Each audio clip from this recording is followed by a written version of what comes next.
Il existe un haricot qui produit plus de protéines par mètre carré que l'élevage de bétail. Il n'a pas besoin de terre, d'engrais ou de soleil.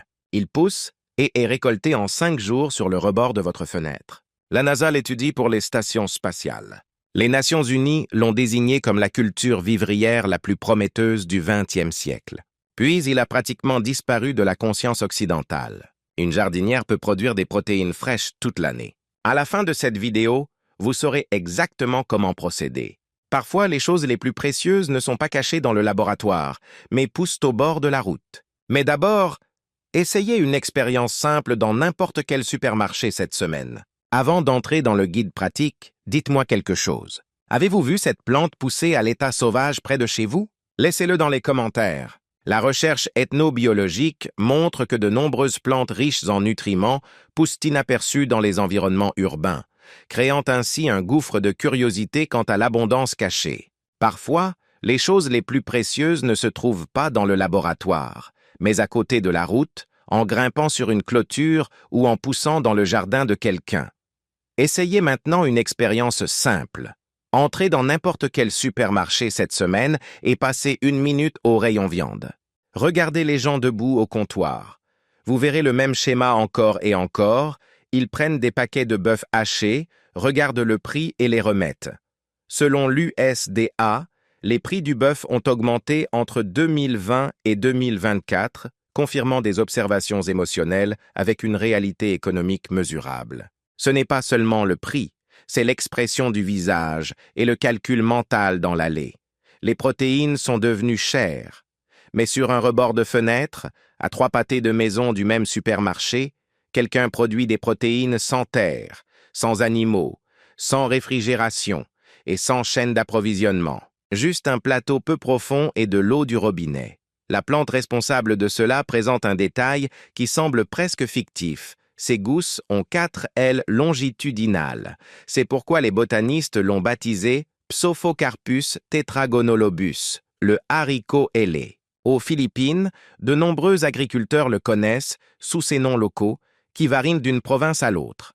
En Indonésie et dans toute l'Asie, il apparaît sur les marchés sous d'autres noms génériques.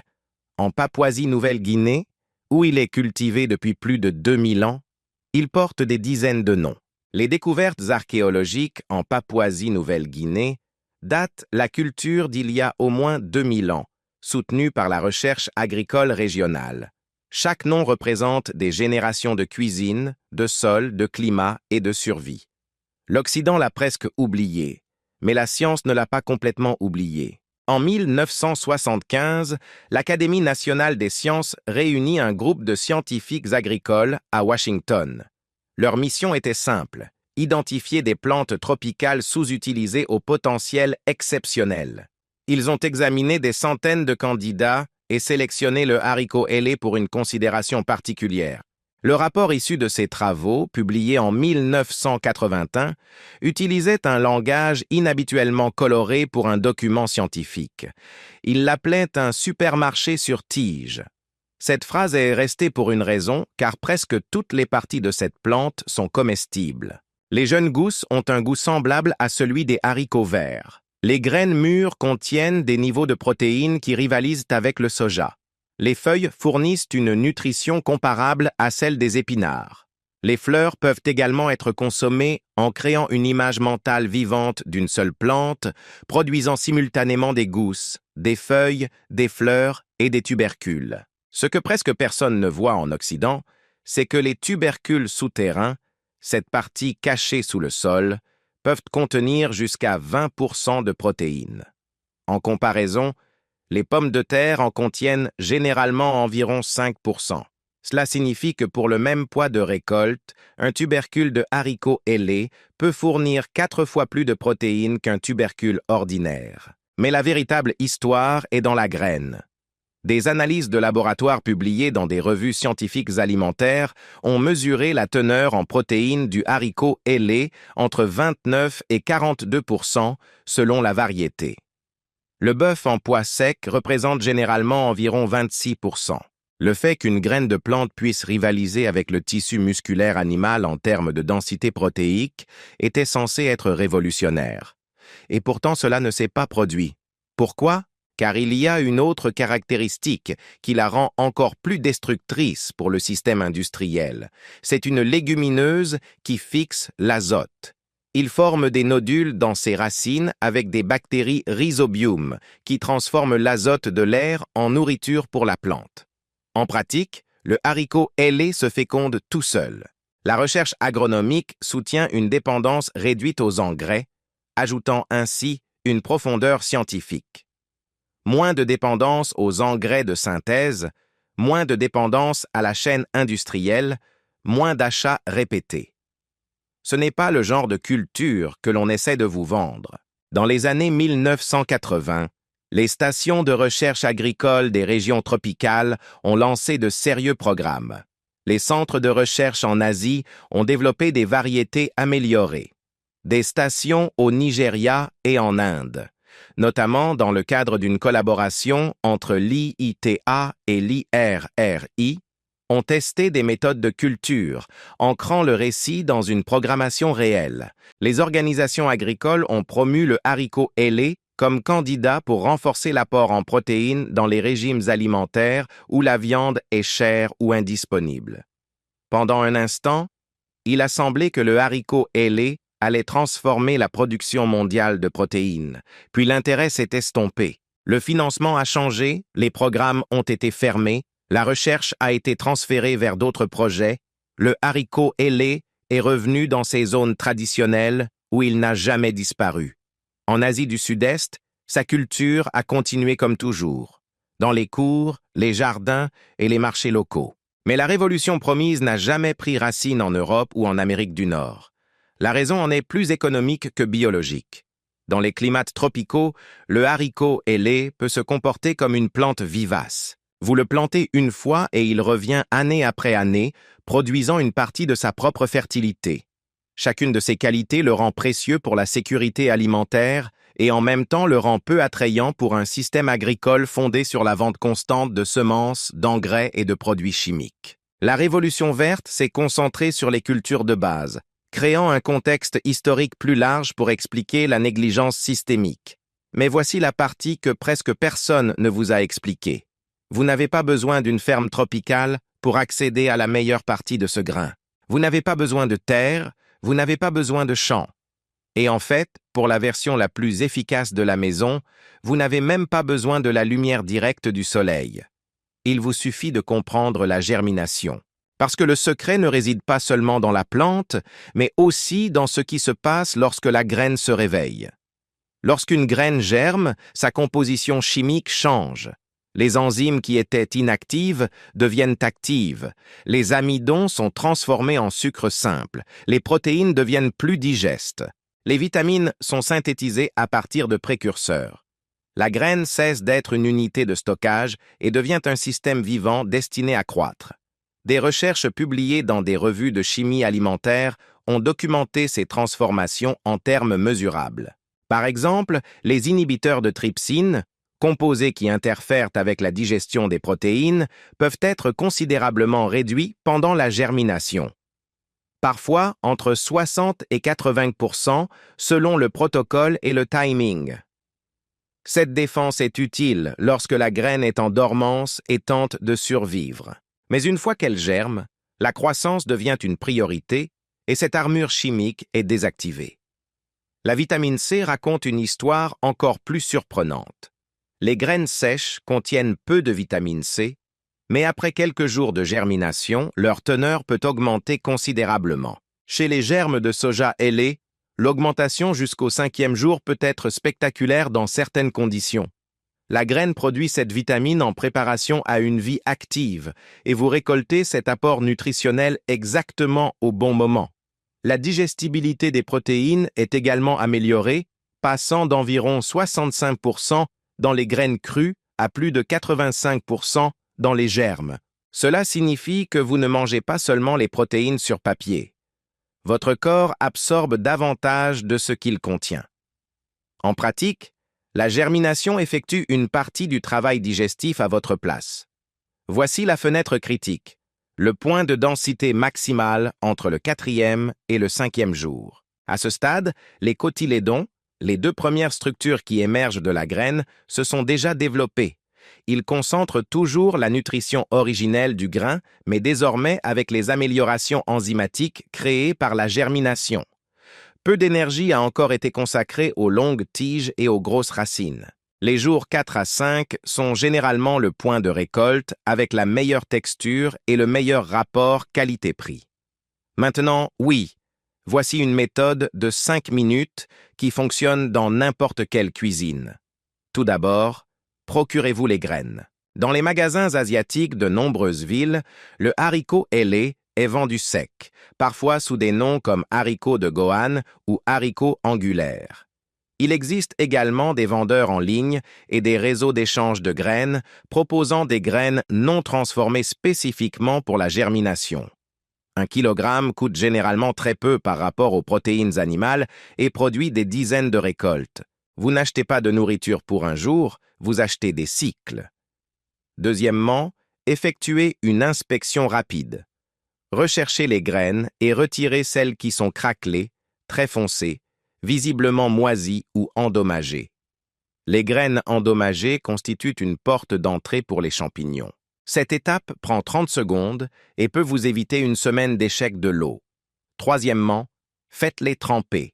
Placez les graines dans un bocal ou un bol en verre et couvrez-les d'eau à température ambiante. Utilisez environ 3 fois plus de volume d'eau car les graines absorberont l'eau et se développeront. Si certaines graines ne restent qu'à moitié hydratées, elles germeront de manière inégale. Laissez-les tremper pendant 12 à 24 heures. Cette plage est importante. Moins de temps peut entraîner une mauvaise germination. Plus de temps peut favoriser la croissance bactérienne. Quatrièmement, égouttez complètement l'eau, rincez à l'eau douce et égouttez à nouveau. La règle d'or est simple, ne jamais laisser d'eau stagnante. Cinquièmement, utilisez un récipient avec drainage. Il peut s'agir d'un plateau de germination du commerce, d'une jardinière trouée, d'une passoire recouverte de tissu ou d'un plateau perforé. Le contenant est moins important que le drainage. L'eau stagnante est un environnement idéal pour la moisissure. Sixièmement, positionnez-le correctement. Placez le récipient à l'abri de la lumière directe du soleil. Les pousses se développent de mieux sous une lumière indirecte ou même à l'ombre. Le soleil direct chauffe la masse de graines, accélère la croissance bactérienne et peut créer un goût amer. Un comptoir éloigné d'une fenêtre fonctionne bien et une armoire avec la porte partiellement ouverte fonctionne également. Septièmement, rincez 2 fois par jour, matin et soir. Utilisez de l'eau à température ambiante, secouez doucement pour mouiller toutes les graines, égouttez soigneusement. Chaque chasse élimine les déchets métaboliques et ajoute de l'oxygène. Sauter les lavages est le moyen le plus rapide d'obtenir un lot qui sent drôle. Huitièmement, la température. La germination change radicalement avec le climat. Entre 20 et 30 degrés Celsius est généralement idéal. En dessous de ce seuil, la croissance ralentit. Au-dessus, la pollution augmente. La plupart des maisons se situent dans cette fourchette à un moment donné de la journée. Si votre cuisine devient très chaude en été, trouvez un endroit plus frais. S'il fait froid en hiver, évitez les fenêtres gelées et trouvez un coin tranquille. Faites maintenant attention aux marqueurs de processus car ils vous donnent le contrôle. Deuxième jour. Vous verrez les pointes des racines sortir de la graine. Troisième jour. Les racines s'allongent et les cotylédons commencent à se séparer. Quatrième jour. Les cotylédons se dilatent et deviennent de couleur verdâtre pâle ou jaunâtre. Cinquième jour, expansion maximale avant que la tige ne commence à s'allonger et à libérer de l'énergie. Récoltez en coupant les pousses à la base ou en soulevant toute la masse si vous les avez fait germer dans un bac. Rincez la récolte et égouttez-la bien. Conservez-le au réfrigérateur dans un récipient avec une serviette en papier pour absorber l'excès d'humidité. Lorsqu'ils sont stockés correctement, ils restent frais pendant 5 à 7 jours, mais la meilleure saveur et la meilleure texture se trouvent généralement dans les 48 heures. Voici l'astuce qui transforme cela en production continue. Commencez votre prochain lot le jour même de la récolte. Avec 2 récipients en rotation, Vous disposez de protéines fraîches en permanence, 5 minutes par jour, sans saison, sans dépendance climatique, et sans attendre que le prix de la viande baisse. Faisons maintenant le calcul, car ici l'opinion devient un système. Une jardinière standard de 12 pouces peut produire en un cycle de 5 jours un volume de germes qui, sur une base équivalente en matière sèche, peut atteindre environ une centaine de grammes dans des conditions raisonnables. Si nous supposons une teneur approximative en protéines de 35%, cela représente 35 grammes de protéines par cycle. 6 cycles par mois, plus de 200 grammes. Sur un an, plus de 2 kg de protéines provenant d'une seule fenêtre. Comparez cela à la viande. Obtenir 2 kg de protéines du bœuf signifie élever l'animal pendant 18 à 24 mois. Cet animal consomme des tonnes de nourriture, en grande partie des céréales, que les humains mangeraient. Les rapports de la FAO sur les taux de conversion alimentaire montrent que la production de viande bovine nécessite jusqu'à 15 000 litres d'eau par kilogramme. Nécessite de l'eau, de la terre, des soins vétérinaires, du transport, de l'abattage, des infrastructures, de la réfrigération et de la distribution. Votre boîte nécessite de l'eau du robinet, un récipient et un minimum de discipline. Le contraste n'est pas seulement logistique, mais aussi structurel. La viande dépend de systèmes qui s'effondrent facilement. Prix du carburant, réfrigération, transport, prix et disponibilité des aliments pour animaux. La germination domestique dépend de quelque chose qui disparaît rarement, même en temps de crise, l'eau et le temps. Si vous avez des graines, vous disposez d'une banque de protéines. Si vous avez un conteneur, vous avez une usine. Ce n'est pas une usine industrielle, mais une usine biologique. C'est ça la souveraineté alimentaire. Pas de silos, pas de tas d'aliments ultra transformés. La souveraineté signifie la capacité de produire une nutrition de base dans votre propre espace grâce à une compétence simple et reproductible. L'agriculture urbaine à Cuba, dans les années 1990, fournit des preuves historiques de la manière dont les sociétés s'adaptent à l'insécurité alimentaire grâce à une production décentralisée. C'est pourquoi le haricot ailé est un symbole si puissant d'une vérité qui dérange. Les véritables solutions éprouvées ne deviennent pas courantes si elles ne s'intègrent pas dans la structure de profit de la chaîne d'approvisionnement. Le haricot ailé a attendu tandis que l'Occident l'ignorait. Il a attendu pendant que l'argent courait après les produits brevetables. Il a attendu que d'immenses marchés se construisaient pour les nutriments isolés en capsules. Il a attendu pendant que les prix montaient et que les familles faisaient leurs calculs au rayon viande. Les semences ne comprennent pas les marchés. Ils comprennent l'eau, la température et le temps. Donnez-leur ces 3 apports et ils passeront du statut de stockage dormant à celui de nourriture vivante, de culture oubliée à celui de base de la cuisine. De la pénurie agricole à la sécurité alimentaire, vous contrôlez. Les anciennes traditions de conservation des semences contrastent avec les chaînes d'approvisionnement modernes, approfondissant la résonance thématique entre indépendance et dépendance systémique. Chaque graine contient non seulement la future plante, mais également l'absence de système de distribution externe. Lorsque vous faites germer des graines sur le rebord de votre fenêtre, vous recréez un processus vieux de plusieurs milliers d'années. La dynastie Han en Chine a documenté les techniques de germination, reliant la science moderne à la continuité historique. Si cette vidéo vous a aidé, faites une chose rapide. Abonnez-vous au référentiel botanique. Si vous commencez votre premier lot aujourd'hui, veuillez revenir et commenter le jour où vous avez récolté et comment la saveur s'est révélée. La connaissance devient réelle lorsqu'elle passe de l'écran à votre cuisine. Essayez une expérience de 5 jours. Démarrez un lot de germes de soja ailés et documentez le processus. Maintenant, tu sais. Ce qui se passe ensuite dépend de la boîte dans votre fenêtre et de 5 minutes de votre attention chaque jour.